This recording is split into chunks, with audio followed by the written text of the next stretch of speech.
ఆర్థిక మంత్రి గారు 1,58,000 కోట్ల రూపాయలు మీరు అప్పులు చేసినని అబద్ధాలు చెప్తుంటే ఏం చెప్పాలి అధ్యక్ష? 1,58,000 కోట్ల రూపాయలు మేము చేసిన అప్పు, మీరు చేసిన అప్పులకు 1,53,000 కోట్ల రూపాయలు చెల్లించాల్సి వచ్చింది. రాబోయే 45 నెలలు, ఇప్పుడు 15 నెలలు అయిపోయింది, 60 నెలలకు మేము ప్రభుత్వాన్ని ఏర్పాటు చేస్తే యావరేజ్గా ప్రతి నెల 10,000 కోట్ల రూపాయలు ఎఫ్ఆర్బిఎం పరిధిలో కానీ, కార్పొరేషన్ల పరిధిలో కానీ, కార్పొరేషన్లు తిరిగి చెల్లించే పరిధిలో కానీ, ఈ 4 రకాల అప్పులల్లా ప్రతి నెల 10,000 కోట్ల రూపాయలు అప్పు తెచ్చి వాళ్ళు చేసిన తప్పులకు పాయమాలు కట్టినాం అధ్యక్ష. ఈ 1,52,000 కాదు, రాబోయే 45 నెలల్లో కూడా వాళ్ళు చేసిన అప్పుల కోసం చెల్లించడానికి ప్రతి నెల 10,000 కోట్ల రూపాయలు యావరేజ్గా అప్పు చేయాలి అధ్యక్ష. 60 నెలలు అంటే 6 లక్షల కోట్ల రూపాయలు ఈ రోజు వాళ్ళు చేసిన అప్పులకు తిరిగి చెల్లించడానికి అప్పులు చేయాల్సిన పరిస్థితి వచ్చింది అధ్యక్ష. అదేవిధంగా we are one of the largest contributors to India's economy.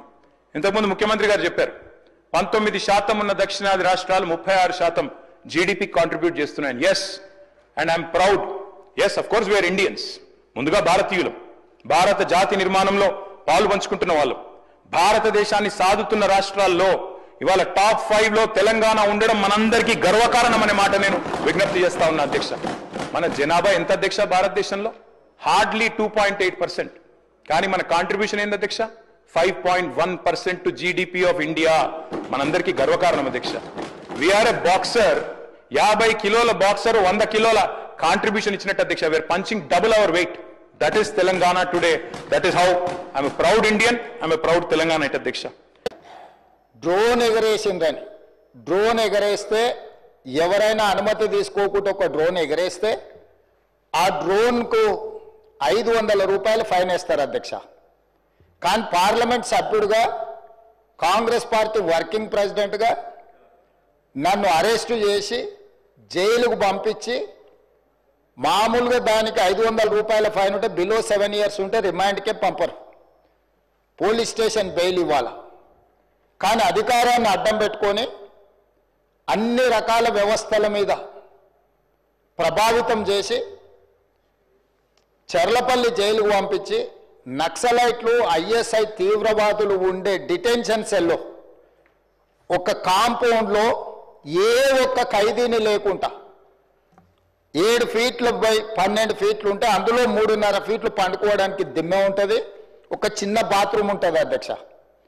16 రోజులు డిటెన్షన్ సెల్లో ఒక్క మనిషిని చూడకుండా నన్ను నిర్బంధించిన ఆ కోపాన్ని దిగమింగుకొని రాష్ట్ర ప్రయోజనాల కోసం ఈరోజు పనిచేస్తున్నా అధ్యక్ష.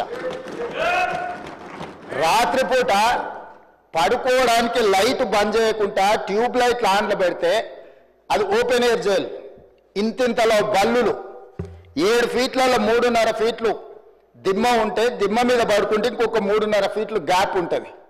లైట్లు బంద్ చేయకుండా లైట్లు ఓపెన్ పెడితే అధ్యక్ష ఇంతింతలో బల్లులు 20-30 పైన ట్యూబ్ లైట్ ముందు పురుగులు తిరుగుతుంటే, అది ఓపెన్ ఎయిర్ జైలు కాబట్టి పురుగులు వస్తే పురుగులను తినడానికి బల్లులు పరిగెత్తుతుంటే ఏ ఒక్క రోజు రాత్రి కూడా పడుకోకుండా మేల్కతో కూర్చున్న అధ్యక్ష.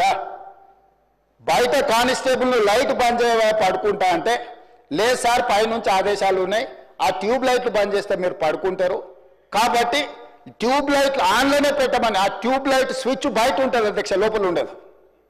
ఆ చిన్న బాత్రూమ్ చిన్నది, కూర్చుంటే బయటకు కనిపించేటట్లు ఉంటుంది అధ్యక్ష. ఒకసారి నేను ఎమ్మెల్యేల హోమ్ కూడా నా దగ్గర ఉంది కదా, ఎమ్మెల్యేలను నేను తీసుకెళ్తా, మంత్రులను తీసుకెళ్తా. ఏ జైల్లో ఐఎస్ఐ తీవ్రవాదులను, కరడుగట్టిన నక్సలైట్లను బంధిస్తారో పార్లమెంట్ సభ్యుని నన్ను 16 రోజులు అందులో బంధిస్తే 16 రోజులు రాత్రిపూట ఏ ఒక్క రోజు పడుకోలేదు అధ్యక్ష. పొద్దున పూట బయటకు వదిలినప్పుడు 6 గంటలకు వచ్చి ఖైదీలను బయటకు వదులుతారు కదా అధ్యక్ష. బయట ఒక చెట్టు ఉంటే 16 రోజులు పొద్దున పూట చెట్టు కింద పడుకున్న అధ్యక్ష. అయినా నేను కోపం ప్రదర్శించలే.